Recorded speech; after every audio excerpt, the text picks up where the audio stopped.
Bienvenue, merci pour votre patience. Bienvenue à cette conférence, entre guillemets, parole d'auteur. Parce que je vais essayer de faire en sorte que ce soit plus une expérience qu'une conférence, que ça me correspond un peu plus. C'est très stressant d'être hypersensible et devant autant de monde. Et surtout après des mois derrière mon ordinateur, je crois que je n'étais plus habituée à voir autant de visages. Donc je suis très contente. Déjà, merci d'être présent. Et puis, donc le thème, c'est « J'assume mon hypersensibilité », qui est le titre de mon livre et qui sera le titre de la conférence. Alors, à quoi vous attendre? Déjà, est-ce que tout le monde est bien installé? Oui. Est-ce que vous vous sentez bien? Vous n'avez pas trop de choses en tête? Ok, c'est bon à savoir. Je vous invite aussi à mettre vos téléphones en mode avion pour éviter les nuisances et autres. Et donc, on va être ensemble pour à peu près 2 heures. Je vais commencer par un petit voyage sensoriel. Ensuite, la conférence, c'est-à-dire que voilà, il y aura des slides, je vais vous partager un peu de contenu. Évidemment, ça sera en accéléré parce que on ne peut pas tout dire en quelques minutes. Mais j'interviendrai sur, du coup, qu'est-ce que l'hypersensibilité? Je vais vous partager des retours d'expérience. Pourquoi c'est le moment de l'assumer, selon moi. Il y a beaucoup de choses que je partage qui sont en fait aussi mon propre avis. Donc, je vous invite toujours à garder que ce qui résonne pour vous, parce que rien n'est neutre. Et puis, ensuite, il y aura des questions-réponses, 1 quart d'heure. Donc, si vous avez des questions pendant que je parle, je vous invite à les noter pour les poser à la fin. Et puis ensuite, comme disait Catherine, on aura un petit temps ensemble de cocktails, dédicaces, échanges plus informels. Alors bon, déjà, je suis hypersensible, vous devez vous en douter. Qui se considère hypersensible? Ok.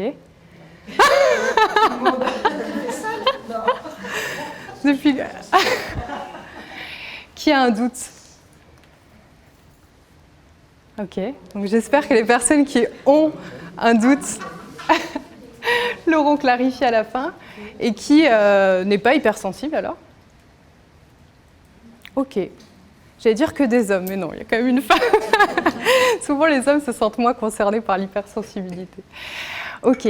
Alors, ce que je vous invite à faire pour le moment, c'est à poser un petit peu tout ce qui vous encombre. On va commencer par un voyage sensoriel. On va vous distribuer Benjamin, qui est juste là, Benjamin Sachs. Il va vous distribuer du parfum. Donc, sentez-vous libre de l'accepter ou pas, c'est selon. Hein, si vous êtes assez sensible au niveau olfactif, vous n'êtes pas obligé de le prendre. Et Benjamin est donc parfumeur et il a créé Super Fumista, qui en fait rend accessible la création du parfum sur mesure, à la fois géographiquement, parce que c'est via une application, et aussi financièrement. Vous pouvez pour l'instant poser le parfum et le garder pour plus tard.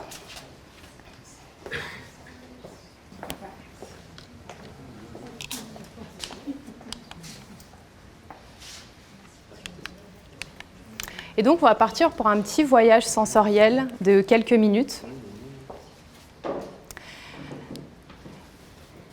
Et ce que je vous invite à faire pour commencer, c'est vraiment de laisser de côté la journée qui est passée et de laisser de côté aussi demain et l'après et de le garder pour plus tard. Est-ce que tout le monde a son petit parfum? Ok, super. Alors donc, je vous disais, on va faire un petit voyage sensoriel et je vous invite à fermer les yeux pour que ce voyage soit personnalisé, que vous partiez chacun et chacune dans votre propre voyage sensoriel. Il y a une citation que j'aime beaucoup qui dit que les plus beaux voyages sont immobiles. Donc j'espère que vous allez faire un bon voyage.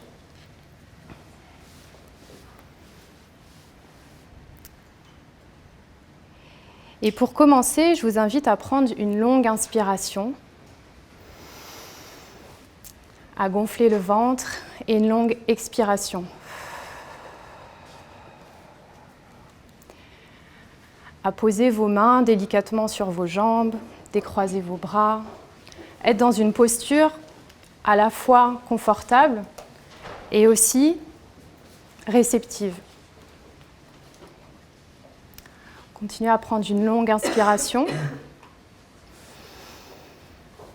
et une longue expiration.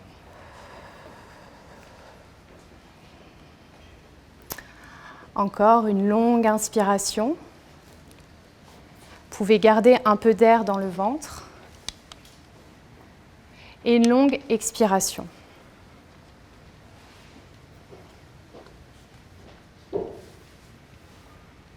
Vous pouvez continuer les inspirations et les expirations à votre rythme.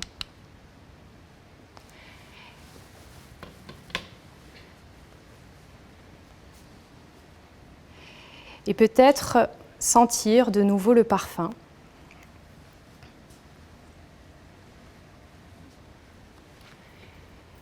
Et vous laisser emporter par son odeur.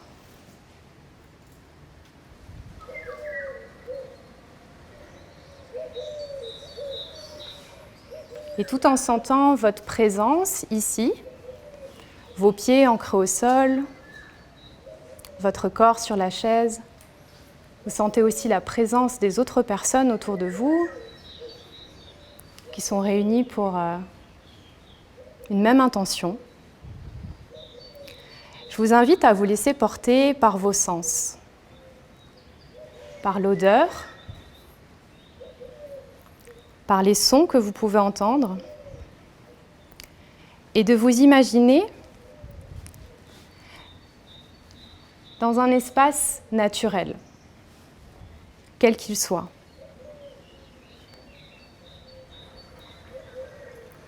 Laissez venir à vous toutes les images guidées par l'odeur, toujours connecté à votre souffle.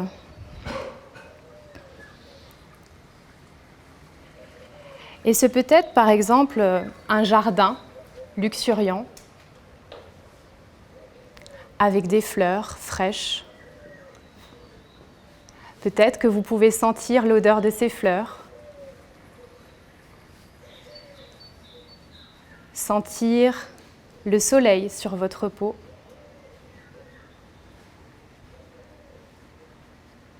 sentir la brise sur votre visage.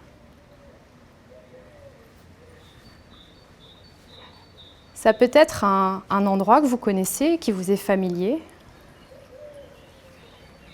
Et ça peut être aussi un endroit imaginaire.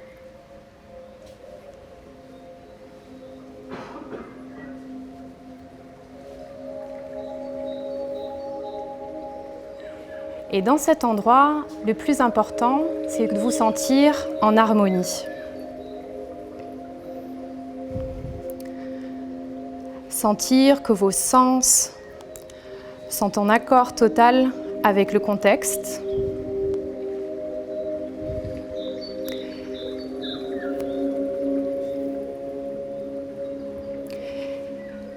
Et aller à la découverte de ce lieu.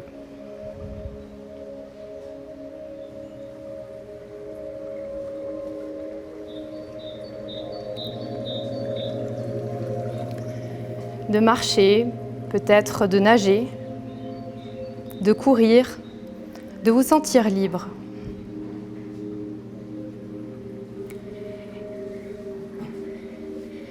Et de chercher un endroit où vous pouvez vous installer confortablement. Un endroit où vous pouvez contempler ce paysage. Vous êtes complètement seul et l'horizon est dégagé.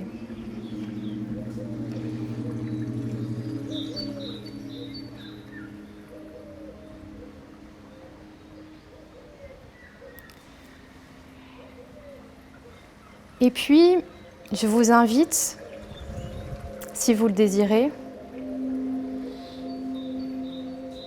à laisser remonter à la surface des souvenirs agréables.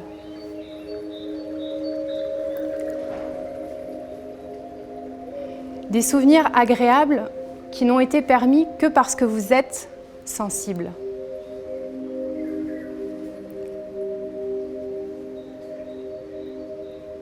Des moments suspendus.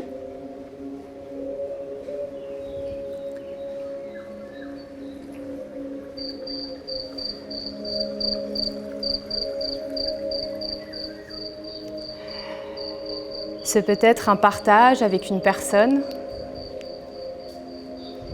un coucher de soleil,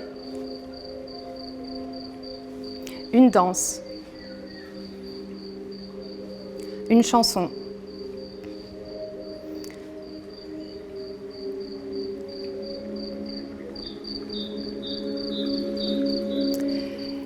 Et comme un film qui se déroule sous vos yeux, laissez venir chacun de ces souvenirs défiler.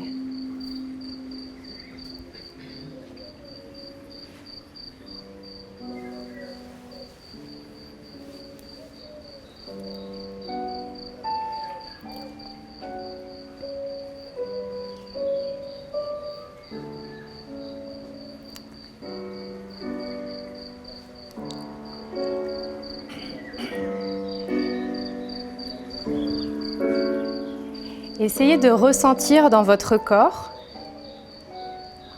l'événement, le souvenir, vos sensations, vos émotions, toujours portées par le parfum et toujours dans cet environnement naturel.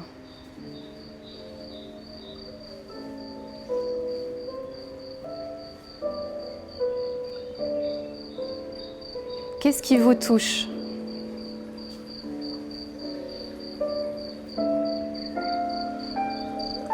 Qu'est-ce qui vous fait du bien? Qu'est-ce qui vous apaise?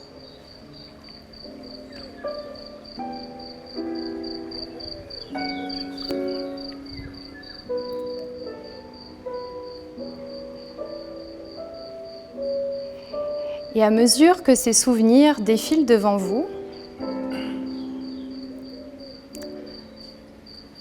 je vous invite à chercher un endroit, toujours dans cet espace, et de vous y installer confortablement.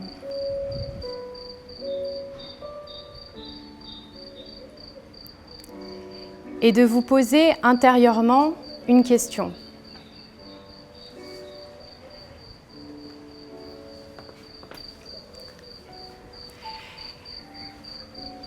Qu'est-ce que ma sensibilité veut me dire?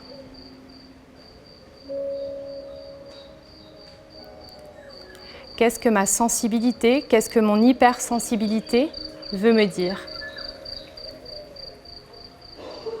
Et peut-être que ce moment peut être aussi inconfortable. Et s'il l'est, je vous invite à accueillir l'inconfort, qui lui aussi est permis parce que vous êtes vivant.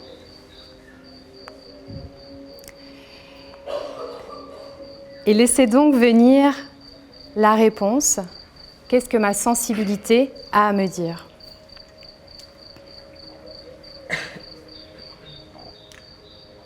Et peut-être ce sera un mot, une image, un conseil, un souvenir. Ou peut-être que la réponse ne viendra pas tout de suite. Et qu'elle viendra au moment où vous serez prêt à la recevoir. Et avant de quitter cet endroit, je vous invite à imaginer tous ces souvenirs et ce message comme un baume que vous mettez sur vous et qui vous enrobe.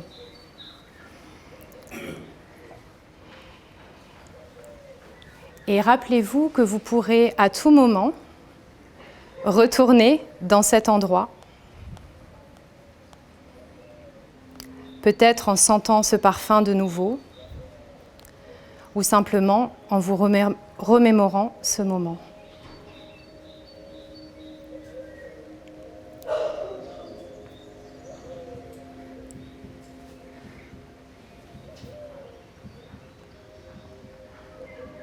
Et je vous invite à remercier ces souvenirs, à dire au revoir ou plutôt à bientôt à ce lieu. Et sentir de nouveau la présence des personnes autour de vous.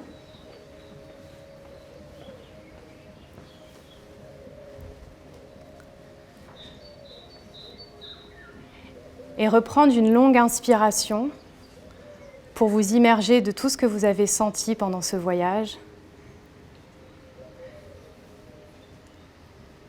Et une longue expiration.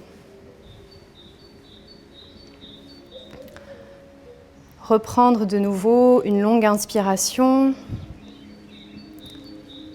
puis une longue expiration.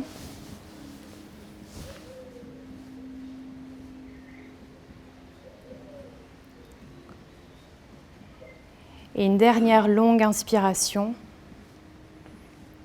et longue expiration.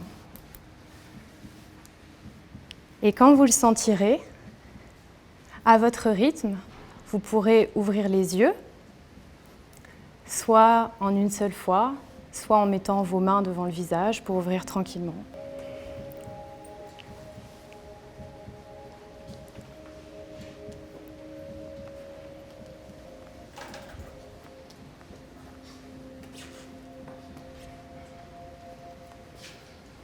Et je vous invite à sentir la différence entre maintenant et il y a quelques minutes. Pour ceux qui pleurent à cause du parfum, je suis vraiment désolée.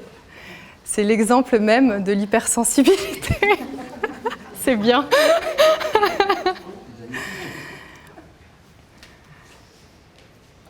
Merci de m'avoir suivi dans ce voyage. J'espère que vous avez vu des belles choses.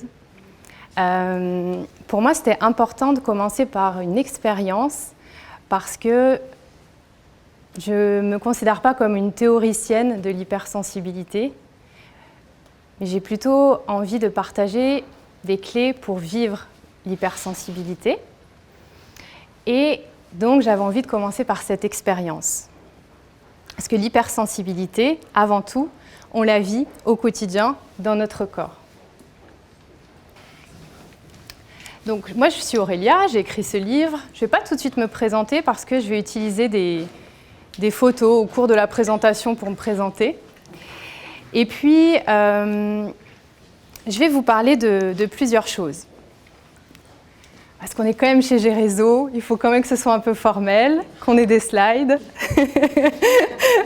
et qu'on reparte avec des choses concrètes. Alors, je vais vous parler de plusieurs choses. La première, qu'est-ce que l'hypersensibilité ? Qu'est-ce que c'est réellement l'hypersensibilité ? Parce qu'en fait, c'est vrai qu'on entend beaucoup parler de l'hypersensibilité et je pense que l'hypersensibilité souffre un petit peu d'une mauvaise presse. Et donc, je vais clarifier un petit peu ce qu'est l'hypersensibilité. Ensuite, je vous parlerai en fait de clés concrètes sur comment assumer son hypersensibilité. Je vous parlerai évidemment du contenu de mon livre. Et enfin, pourquoi, selon moi, c'est important maintenant d'assumer son hypersensibilité. Donc, comme je vous le disais tout à l'heure, si vous avez des questions, n'hésitez pas à les garder et à les poser à la fin. Ce qui est possible que je réponde aux questions avant.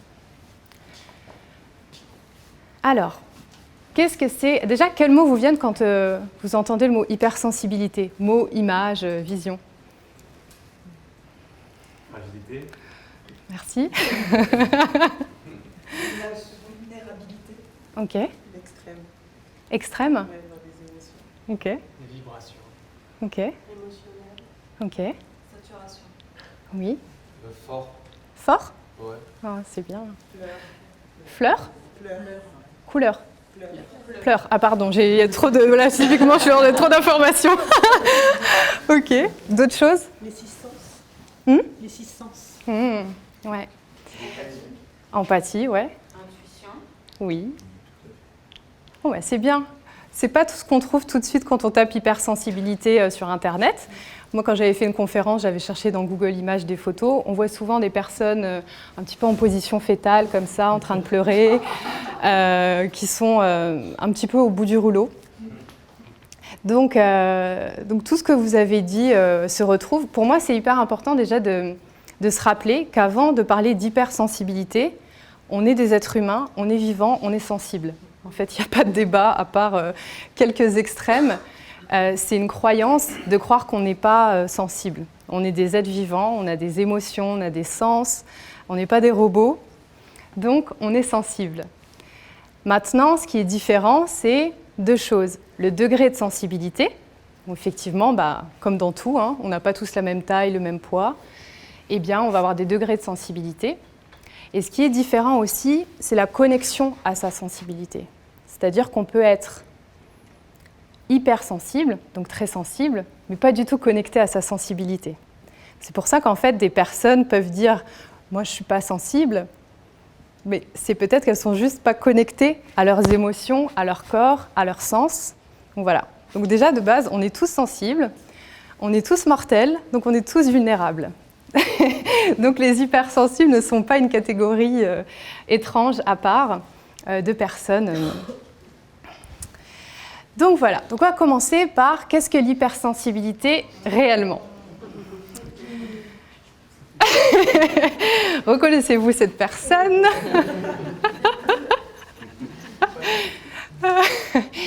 Donc c'est pas une figurante de Dallas. C'est moi enfant, à 4-5 ans. Et je voulais l'illustrer pour vous parler de ce qu'est réellement l'hypersensibilité. Parce qu'en fait, le seul souvenir que j'ai de cette photo, parce que c'est quand même chez un photographe professionnel, c'est mes sensations. C'est-à-dire que le pantalon en velours trop épais me dérangeait, le pull me grattait, et l'arrière-plan, on ne le voit pas trop, mais c'est un petit peu... c'est aride en fait, c'était très sec, un peu comme du liège. Et j'étais dans l'inconfort le plus total, et je n'avais pas du tout envie d'être là. Et donc c'est pour vous présenter la première caractéristique, entre guillemets, même si ce n'est pas une caractéristique, mais disons un des premiers critères de l'hypersensibilité, c'est l'hyperesthésie. Est-ce que vous en avez déjà entendu parler? Non? Exactement, ouais. On parle aussi d'hypersensorialité.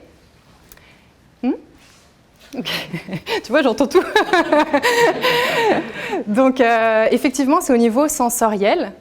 L'hyperesthésie, c'est quoi? C'est pas avoir des sens plus développés. C'est-à-dire que je ne vais pas mieux voir que quelqu'un d'autre, mais en tant que personne hypersensible, on a des capteurs sensoriels, comme toute personne. On va dire que nos capteurs vont plus loin que la moyenne et vont capter plus d'informations. C'est comme si le spectre était élargi, en fait.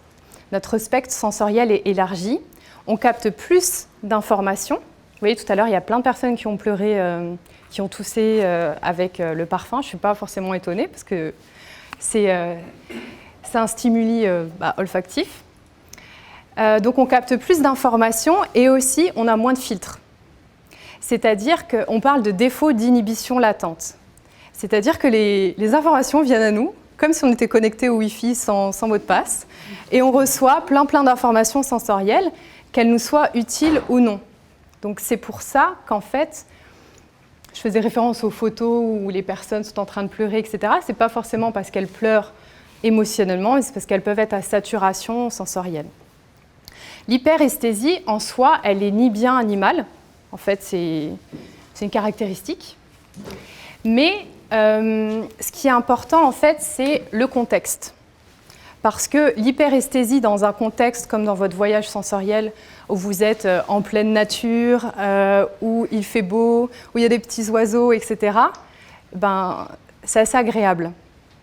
Mais l'hyperesthésie dans un milieu urbain, où on a la cacophonie ambiante, les architectures, les publicités, le bruit dans le métro, etc., ça peut devenir dérangeant. Donc dans mon livre, il y a beaucoup d'exercices. Et il y a un exercice notamment qui est de faire comme un audit, en fait. J'étais fiscaliste avant, c'est pour ça. Un audit sensoriel. Du coup, vous pouvez... moi, ce que j'invite à faire, c'est mettre de la conscience sur vos sens et de prendre conscience chaque jour de tout ce que vous ingurgitez au niveau sensoriel. Ça passe par les notifications sur le téléphone, par la musique que vous entendez, par la luminosité, par les matières que vous portez. Et aussi d'identifier le ou les sens qui sont les plus développés chez vous. Parce que c'est par ce sens-là que vous allez être très vite saturé, mais aussi c'est par ce sens-là que vous pouvez être très vite apaisé. Et il y a une étude d'Esther Bergsma, qui est une néerlandaise spécialiste de l'hypersensibilité, qui a fait une étude auprès, je crois, de plus de 1500 hypersensibles. Et le sens qui ressort comme étant le premier, c'est souvent l'audition. Donc on peut entendre des bruits très subtils que les autres n'entendent pas. Donc, je sais qu'il y a pas mal de RH, etc. Donc dans l'open space, par exemple, c'est horrible. Ça, c'est compliqué.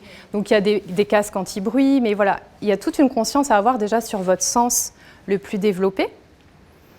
Et puis le second sens le plus développé, enfin le deuxième sens le plus développé dans cette étude, c'est le toucher. Donc c'est les personnes qui sont plutôt kinesthésiques. C'est mon cas, d'où l'anecdote en fait avec la peau. On va être plutôt sensible aux particules dans l'air, aux matières que l'on porte.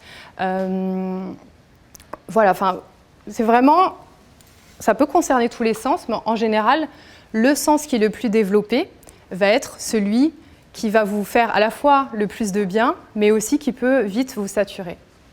Donc c'est pour ça que c'est très important d'être en silence assez fréquemment. Je pense quand on soit hypersensible ou pas, mais quand on est hypersensible, c'est important. Parce qu'au final, c'est comme si on captait plus, en fait, on capte plus d'informations que les autres, alors qu'on a le même corps, le même système nerveux. Et à chaque moment, en fait, votre système nerveux, il analyse si une information, elle est de l'ordre du danger ou pas. Donc en fait, tous ces stimuli sensoriels accumulés peuvent amener à une saturation. Donc moi, j'ai fait, avant j'étais avocate, je travaillais chez EY, j'ai travaillé aussi chez BNP. Je ne supportais pas de ne pas pouvoir ouvrir les fenêtres, c'était compliqué pour moi de sentir l'odeur de la moquette. On peut avoir aussi une hyperesthésie visuelle, d'être dérangé par plein d'objets autour de soi. Donc vraiment, aménager l'environnement plutôt que vous suradapter à l'environnement, ce qui est souvent le cas quand on est hypersensible. Autre caractéristique, c'est l'intensité émotionnelle. C'est le fait toujours d'être plus réceptif aux stimuli émotionnels. Donc on va avoir des émotions qu'on va vivre, on va dire, plus intensément. Donc typiquement, vous avez pu entendre « t'es trop intense »,« t'en fais trop », mais une carapace. Je ne sais pas si vous avez des idées que vous pouvez partager, je suis preneuse. Comment ? Tu dois t'endurcir, etc. Donc ça ne marche pas vraiment, parce qu'en fait, c'est votre fonctionnement d'humain qui est comme ça, en fait. Donc vous allez sentir plus fort les émotions, et surtout, elles vont durer potentiellement plus longtemps. Donc on peut être impacté plus longtemps par quelque chose qui nous a touchés, on peut être impacté plus longtemps par une rupture, par exemple. Donc je pense qu'il y a beaucoup de choses qui conviennent à beaucoup de personnes, mais pas aux hypersensibles. Donc c'est hyper important d'accueillir votre fonctionnement. Les émotions, il y en a des tonnes. Je vous rappelle peut-être juste qu'il y en a 4 primaires. La joie, la tristesse, la peur et la colère. Donc je vous invite déjà à vous demander parmi ces 4 émotions, celles que vous vous autorisez le moins à vivre. Parce que très souvent, on a des émotions tampons. Je suis triste alors qu'en fait, je suis en colère. Ou je suis en colère parce que je n'ai pas le droit d'exprimer ma tristesse. Donc voilà, bien sûr, ce n'est pas des caractéristiques déconnectées. C'est-à-dire que si j'ai un stimuli sensoriel, du coup, ça me génère une émotion qui est plus intense, qui peut me générer un nouveau stimuli. Donc voilà, tout ça est lié. Donc, en gros, on vit la vie un peu sans filtre, en tout cas avec moins de filtres. On considère qu'il y a environ 31% d'hypersensibles, donc ça fait à peu près une personne sur 3, autant d'hommes que de femmes. Et si vous êtes en entreprise, ça veut dire qu'il y a potentiellement un collaborateur sur 3 qui est hypersensible. Autre caractéristique, c'est l'hyper-empathie. Alors moi, depuis que je suis toute petite, j'ai appris, en tout cas j'ai mis des mots sur mon hypersensibilité vers 33 ans, j'en ai 37. Mais en fait, ça n'a fait que me faire comprendre ce que je savais déjà ou ce que je sentais déjà. Et depuis que je suis toute petite, je détestais les supermarchés. Je rentrais fatiguée. J'ai toujours senti les émotions des gens, leur état intérieur. Et c'est en fait très connecté aux neurones miroirs. Il y a des études qui ont été faites sur les hypersensibles qui montrent que les neurones miroirs, qui sont les neurones en fait, qui nous permettent de nous synchroniser à l'autre, d'apprendre une chorégraphie, etc. Chez les hypersensibles, c'est pas qu'ils sont plus nombreux, mais ils sont comme plus actifs. Ils s'allument comme des petites lumières et ça reste allumé plus longtemps. Ce qui fait qu'on est comme en repère externe. On est plus sur l'autre que sur nous-mêmes, très souvent. C'est ça l'hyper-empathie, c'est que beaucoup d'hypersensibles connaissent mieux les besoins de leur entourage que leurs propres besoins. Et c'est ça aussi, assumer son hypersensibilité, c'est de reprendre la priorité sur vous-même et sur vos besoins. D'ailleurs, je ne vous ai pas dit pourquoi j'ai appelé le livre « J'assume mon hypersensibilité ». En fait, c'est un peu double. C'est l'assumer, c'est-à-dire déjà l'accepter, en être fier.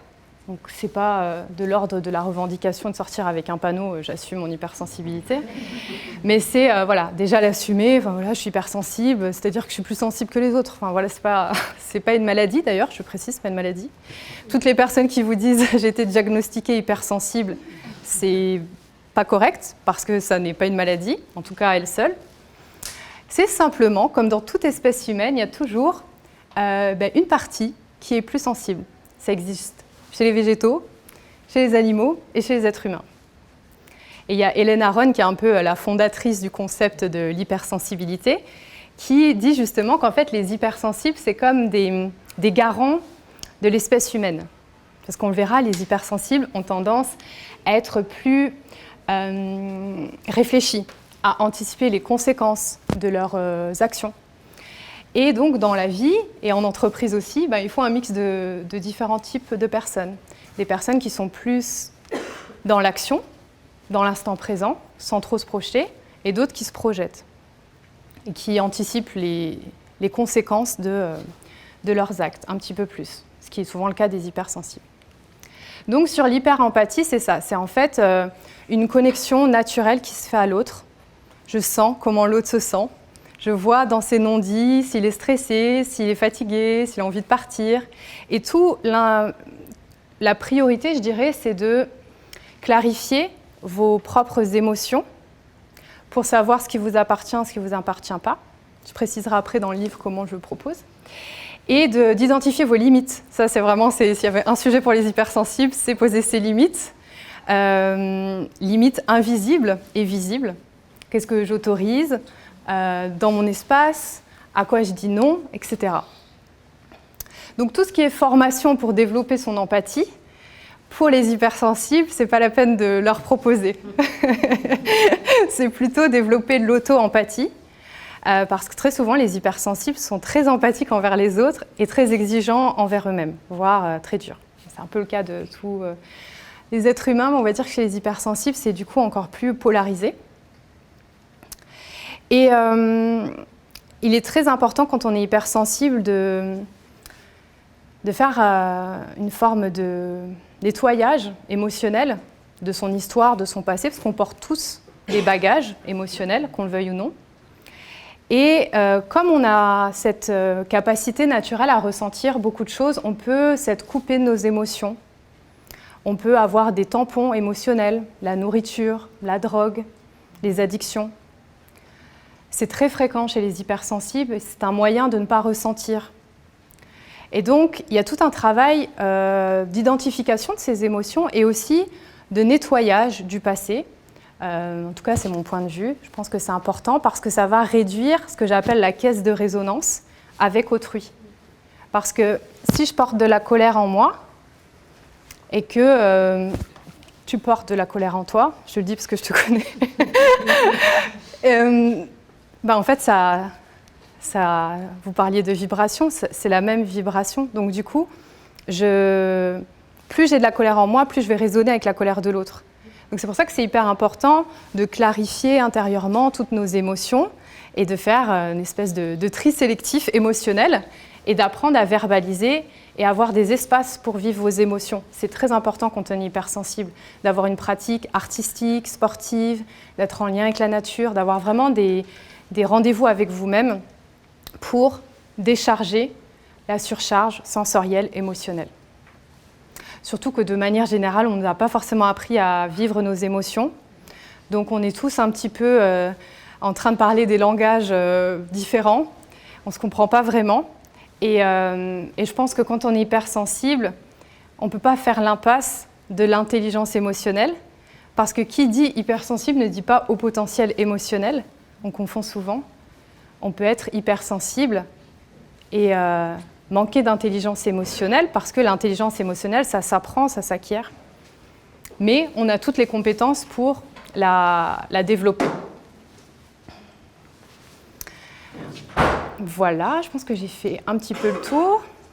L'hyper-empathie aussi, ça donne souvent envie de faire plaisir aux autres, de rendre service, d'être un peu le sauveur. Ça, c'est le syndrome du sauveur qu'on retrouve souvent chez les hypersensibles. Donc, c'est très important de vous rappeler que vous êtes responsable que de vous-même ou de vos enfants, mais que tous les autres adultes sont responsables de leurs propres émotions.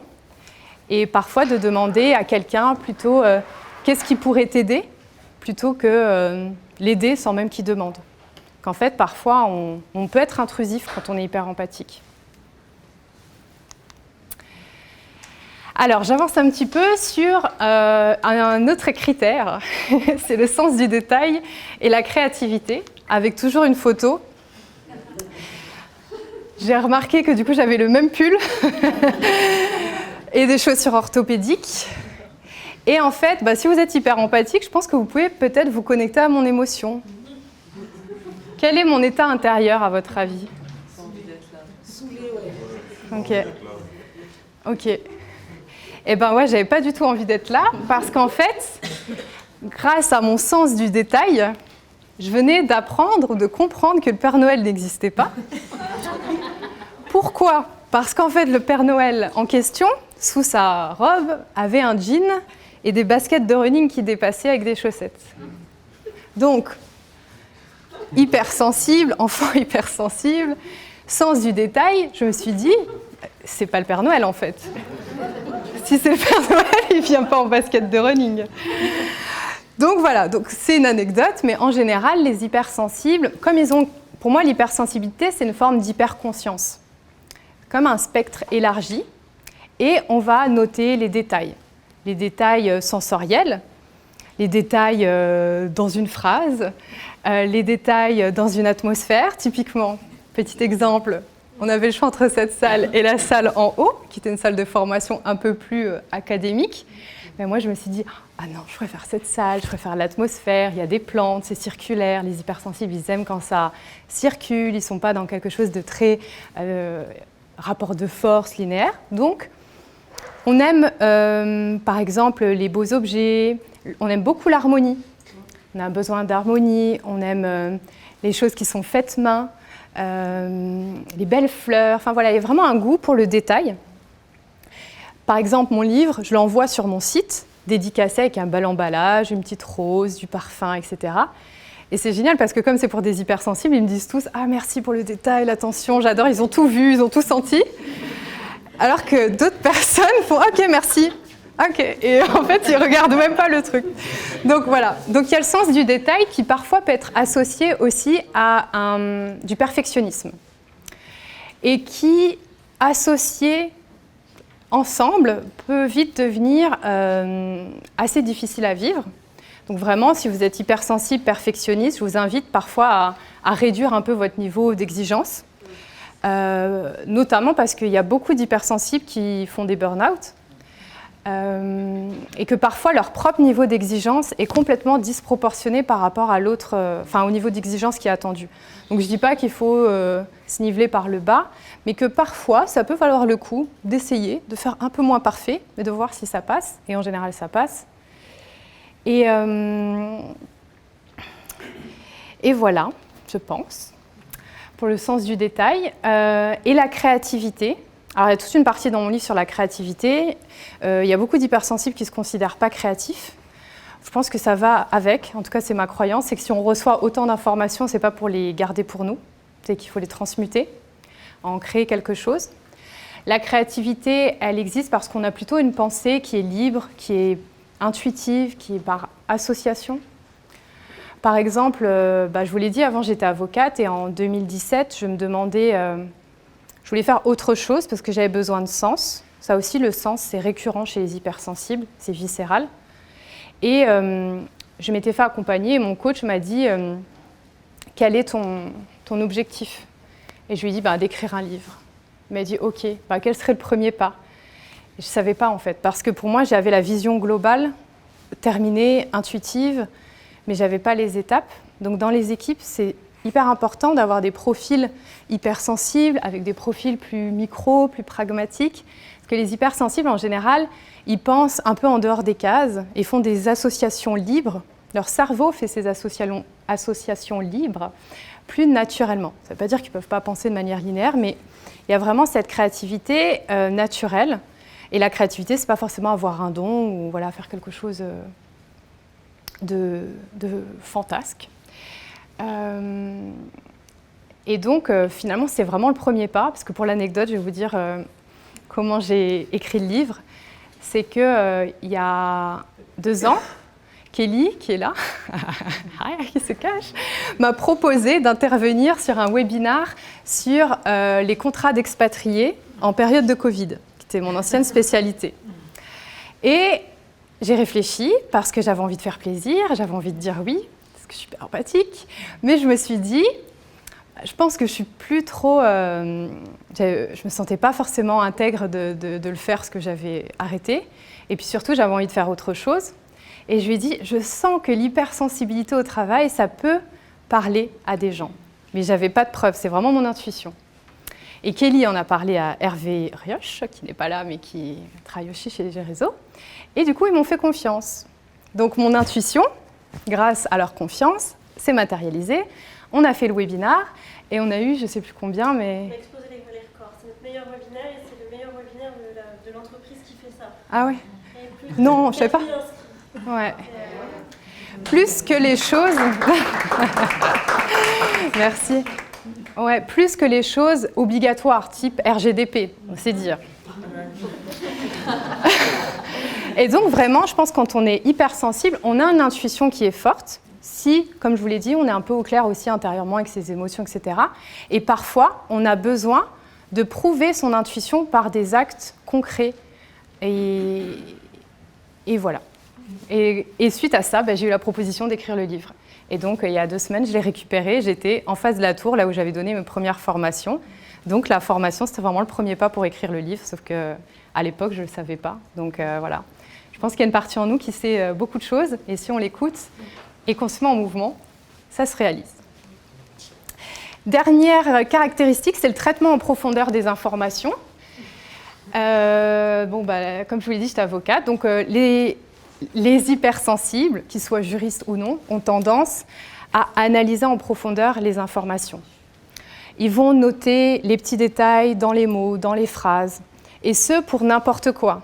On a un système aussi dans le cerveau qui est un peu un système de pause, c'est-à-dire qu'avant de faire un choix, on va comparer les choses pour savoir quel est le meilleur choix. Mais ça passe d'acheter une maison à choisir sa chaise pour s'installer ici. Donc ça peut je vois sourire, c'est marrant. Donc ça peut très vite être beaucoup de stimulation mentale. Et en même temps, c'est aussi dans le travail un gage de sérieux. En général, c'est des personnes qui travaillent bien, qui ont le sens du travail bien fait, qui ont aussi un fort besoin de reconnaissance pour qui elles sont. Et comme je vous ai dit que l'intensité émotionnelle, elle marche pour tout, Si vous dites merci à un hypersensible, il entend 10 fois merci, enfin il ressent 10 fois merci. Donc ça ne coûte rien. Mais voilà, et dans les deux sens, une petite remarque peut être prise très fortement parce que c'est son filtre.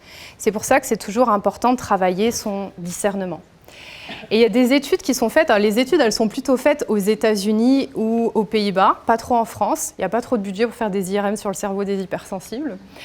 Mais du coup, sur le traitement en profondeur des informations, il y a vraiment eu des études qui montrent que les hypersensibles vont faire plus attention aux détails, ont une volonté de bien faire, ils vont être peut-être aussi parfois plus facilement stressés, notamment s'ils ont eu une enfance qui n'a pas été assez supportive, on va dire, pour leur hypersensibilité. Et ce traitement en profondeur des informations continue à s'appliquer même quand le cerveau est au repos. C'est-à-dire, après avoir traité en profondeur la formation, il y a les zones d'activation de la mémoire qui continuent de travailler. Donc c'est pour ça que c'est important aussi d'avoir des activités corporelles, de se décharger parfois mentalement grâce au corps, et de beaucoup dormir et d'avoir une bonne hygiène de vie. Alors assumer pleinement, c'est sortir de la suradaptation, enfin c'est un des critères que je propose. Donc là, ce n'est pas pour parler que de moi, mais c'est pour montrer un exemple de me voici en suradaptation. Donc j'espère avoir l'air plus épanouie aujourd'hui.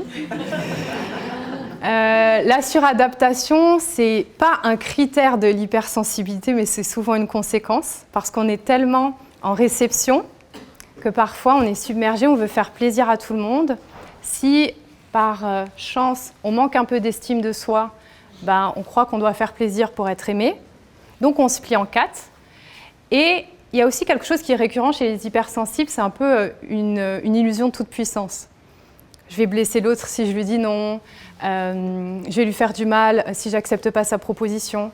Et ça, c'est très lié à l'enfance, et c'est important de se rappeler qu'on n'a pas ce pouvoir de blesser les gens. C'est la personne qui est blessée, parce que ça résonne chez elle. Alors évidemment, il faut être poli, etc. Mais sortir de la suradaptation, c'est vraiment retourner dans un repère intérieur, d'identifier vos besoins, vos priorités, et d'être, entre guillemets, égoïste, même si pour moi, ce n'est pas de l'égoïsme, mais c'est vraiment de se considérer comme au centre de sa vie. Et je vous donne un exemple encore récemment. Là, j'avais la semaine avec cette conférence. Jeudi, vendredi, je donne une formation pour Gérézo, mieux vivre son hypersensibilité au travail.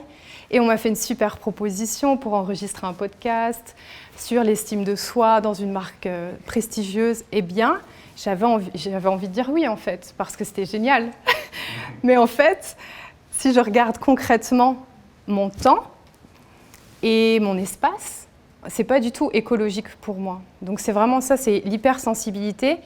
Puisqu'on reçoit plus d'informations en tant qu'hypersensible, on doit prendre soin de soi. Il y a un pédiatre, Thomas Boyce, qui compare les enfants hypersensibles à des orchidées et les enfants qui ne sont pas hypersensibles à des pissenlits. Et ça marche aussi pour les adultes. Les orchidées, parce qu'elles ont besoin d'un cadre avec plus de soins pour pousser, alors que les pissenlits vont pouvoir pousser un petit peu, peu importe le cadre. Et ça marche aussi quand on est adulte. Donc, voilà pour la suradaptation. Donc, comment assumer votre hypersensibilité ? C'est un petit peu le programme que je propose dans le livre. C'est une pyramide. Donc, la base, déjà, c'est de comprendre de quoi on parle. Là, je vous ai fait un résumé. Dans mon livre, c'est à peu près 90 pages, avec des exercices que je vous invite à faire. Comprendre déjà qu'est-ce que la sensibilité et qu'est-ce que l'hypersensibilité. Et aussi, quelle est votre hypersensibilité ? Parce qu'il y a des hypersensibles qui sont introvertis, il y en a qui sont extravertis, il y en a qui sont ambivertis, c'est un mélange des deux. Et puis, pas oublier que l'hypersensibilité, ça vient juste, entre guillemets, colorer votre unicité. Vous n'êtes pas une étiquette, mais c'est très important de commencer par votre fonctionnement, parce qu'il y a souvent un sentiment de décalage quand on est hypersensible, et comprendre, mettre des mots sur votre fonctionnement, ça vous permettra de mieux assumer déjà que c'est votre mode d'emploi. Parce que ce qui se passe, c'est que les hypersensibles, souvent, veulent se suradapter pour rentrer dans des cases qu'ils n'aiment pas et qui ne sont pas faites pour eux. Donc, c'est vraiment, ça n'a pas de sens, mais c'est ce besoin toujours on est comme des animaux, on a besoin d'appartenance, donc voilà. Ensuite, la deuxième étape que je propose, c'est la deuxième partie, c'est cesser de vouloir sauver le monde et commencer par vous-même, qui est toute une partie sur vous. Pour gagner, alors la première partie, c'est pour gagner en connaissance de soi, c'est pour comprendre votre fonctionnement. Et la deuxième partie, c'est pour gagner en conscience de vous-même. La différence, c'est que la connaissance, c'est par exemple, je sais que j'aime telle ou telle chose. La conscience, c'est comme être l'observateur de ce que l'on ressent et de savoir identifier ses émotions, ce qui se passe intérieurement. Les jeux psychologiques, ça j'en ai pas parlé, mais tout ce qui est triangle dramatique, sauveur, bourreau, victime, savoir l'identifier pour ne pas rentrer dedans ou en sortir. La troisième partie, alors ce que je vais faire, c'est qu'avant de vous parler de la troisième partie, je vous présente un peu le contenu de la partie cesser de vouloir sauver le monde et commencer par vous-même. Premier chapitre, c'est une question. Cherchez-vous à être aimé ou à être vous-même? Deuxième chapitre, apprenez à aimer vos ombres. Votre ombre, en fait, c'est la partie que vous refoulez depuis l'enfance, qu'on refoule tous, la partie qu'on ne connaît pas, ou alors qu'on connaît mais qu'on met sous le tapis. Et il est possible que parfois l'hypersensibilité soit votre ombre. C'est-à-dire que vous êtes hypersensible, mais vous ne l'acceptez pas. Donc là, il y a vraiment toute une démarche que je propose dans le livre d'accepter votre ombre. Souvent, quand on est hypersensible, c'est aussi accepter de dire non, accepter de déplaire, accepter de ne pas être là pour tout le monde. Ensuite, il y a une partie faire la paix avec votre passé, sur la construction des blessures émotionnelles, pour les libérer, pour réduire la caisse de résonance dont je parlais. Et ensuite, on arrive sur la partie 3, devenir votre priorité, pour honorer vos besoins. Ça, c'est très important. Je pense qu'on est tous adultes, mais on est très peu à connaître nos besoins. On attend que les autres les anticipent, au mieux. Au pire, on se contente de ce qu'on a. Donc, c'est hyper important d'identifier vos besoins non négociables. C'est-à-dire que si c'est un besoin de silence, par exemple, même si Michelle Obama vous invite pour une soirée, vous n'y allez pas parce que c'est votre besoin non négociable. Donc, identifiez vos besoins, vos limites. Et donc, dans cette partie, il y a le premier chapitre qui s'appelle « Prévenir l'hyperfatigabilité », qui est un petit peu identifier votre seuil de tolérance. Je fais une comparaison pas forcément délicate, mais qui est que le seuil de tolérance, c'est un peu comme le verre de trop. Il faut l'avoir dépassé ou bu pour le comprendre, souvent plusieurs fois. Donc voilà, apprenez à identifier votre seuil de tolérance pour voir arriver les choses. Par exemple, moi, je sais que je fais la conférence aujourd'hui. J'étais très souvent en mode avion. Je n'ai pas trop regardé mon téléphone parce que je peux vite être saturée d'informations et ça va me décentrer. Il y a toute une hygiène à mettre en place. De quoi avez-vous besoin? Identifiez et faites respecter vos limites. Et dernière partie, c'est rayonner, faites votre part, la sensibilité au service du collectif. Donc là, c'est toutes les notions sur la quête de sens, la créativité. Et le troisième chapitre, c'est pour une prise en compte du sensible dans le monde professionnel. Parce que je pense que, je vais dire après, mais je pense qu'on est vraiment à un tournant dans la société où l'ancien monde, entre guillemets, très patriarcal, avec des règles de performance non collaboratives et dictées par l'ego, le rapport de force, s'effrite un petit peu. Et qu'on a tous vocation à se rappeler qu'on est des êtres humains. Et comme je l'ai dit, les hypersensibles, du coup, ils sont vraiment connectés au vivant. Et grâce à ça, ils peuvent insuffler plus de sensibles dans tous les domaines. Donc rapidement, voilà tout ce que vous trouverez dans le livre. Je précise juste, donc il y a 7 interviews de professionnels, parce que je pensais que c'était important aussi qu'il y ait d'autres points de vue, que je vous présente ici. Donc il y a Maurice Barthélémy, que vous connaissez peut-être, qui faisait partie de Robin des Bois, qui est acteur. Christine Mortamé, qui est coach spécialisée dans tout ce qui est profil atypique. Edmé Denat, qui est la seule non hypersensible, un peu l'outsider, et qui accompagne beaucoup d'hypersensibles, et justement qui les accompagne justement pour mettre leurs idées dans la matière de manière pragmatique. Jean-François, qui est expert comptable, dirigeant associé de son cabinet. Donc je voulais aussi qu'il y ait des hommes et qu'il y ait des gens de tout environnement.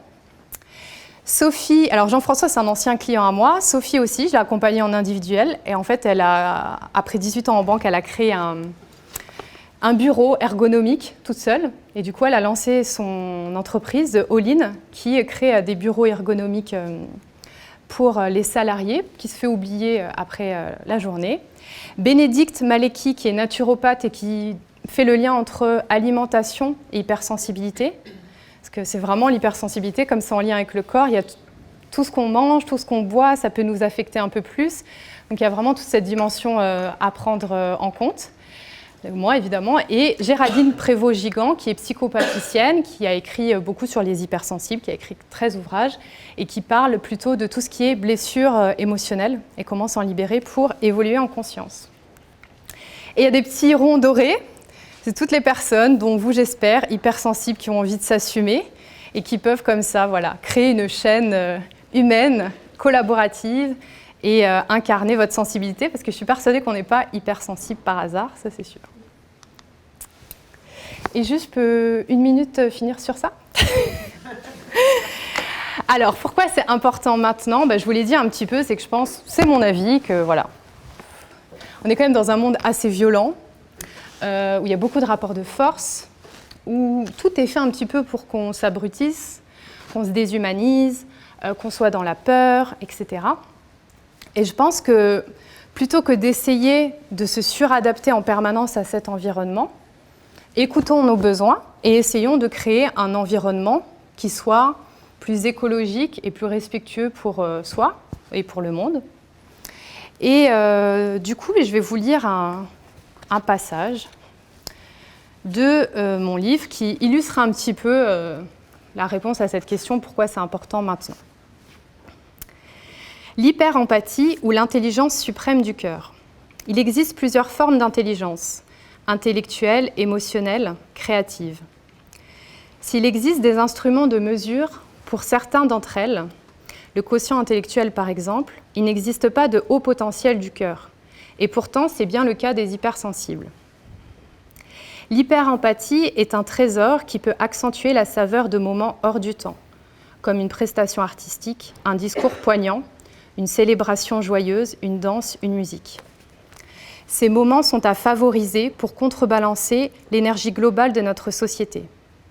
Elle permet aussi d'entrer en connexion profonde avec l'autre, quand cet autre souhaite être en lien à tous les niveaux de son être. L'hyper-empathie dépasse le champ purement physique et matériel. Et ensuite, il y a une question, un autre paragraphe, qui est un rééquilibrage, point d'interrogation. L'hyper-empathie vient, selon moi, réguler une forme d'anesthésie générale dans notre société. Ma conviction est que les hyper-empathiques opèrent une balance face au manque d'empathie généralisée. Ce sont des idéalistes, des utopistes, qui perçoivent le champ des possibles en très grand, le potentiel inexploité en chacun. Pour autant, si le simple fait d'être hyper-empathique et d'avoir de bonnes intentions a un impact énergétique, il faut mettre cette utopie en pratique pour qu'elle change le monde. Imaginez si chaque hyper-empathique mettait son désir d'un monde meilleur en pratique, au travers d'actions concrètes, plutôt que de diluer son énergie pour des causes perdues. Pour contribuer, votre hyper-empathie doit d'abord être mise au service de vous-même.